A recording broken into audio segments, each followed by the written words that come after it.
You are listening to And Press Play, written and recorded by James West.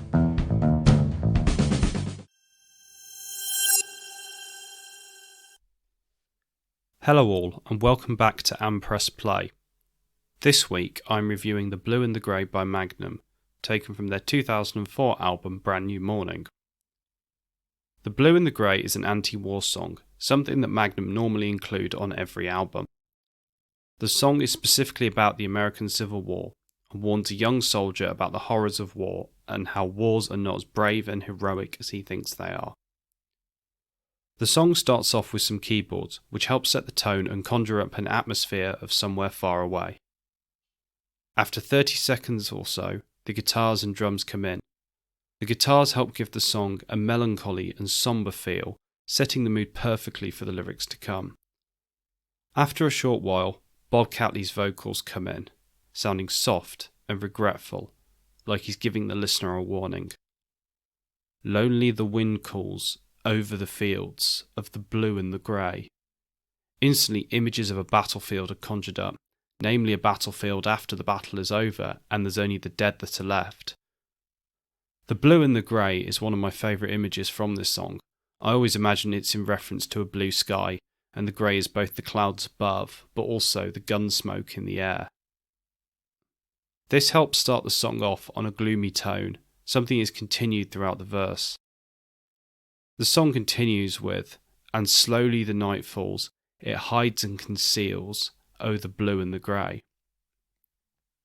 This helps start the song off on a gloomy tone, something that is continued throughout the verse.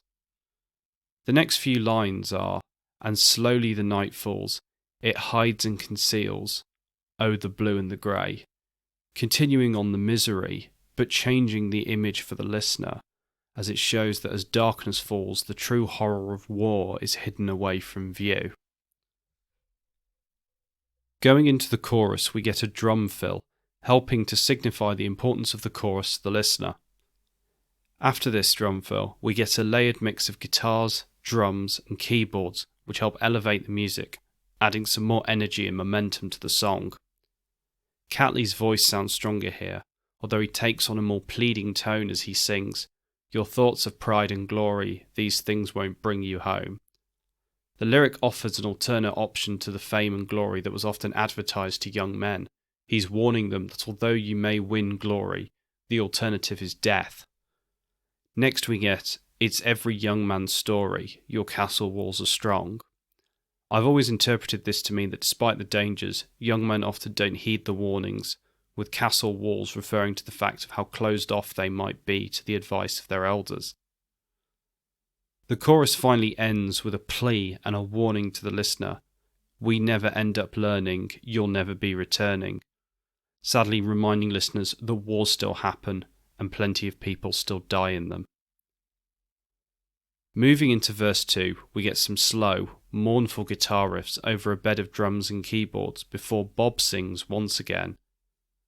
"You're running like a blind man, nobody knows if you're blue or you're grey." This goes into more detail about the fog of battle and whether the soldiers' loved ones back home actually know if they are alive or not.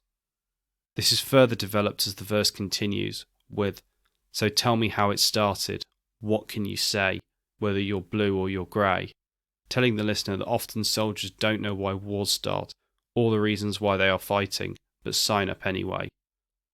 The continued use of blue and grey helps present stark contrasts all through the song, whether to fight in war or not, the colour of the sky or a battlefield, alive or dead.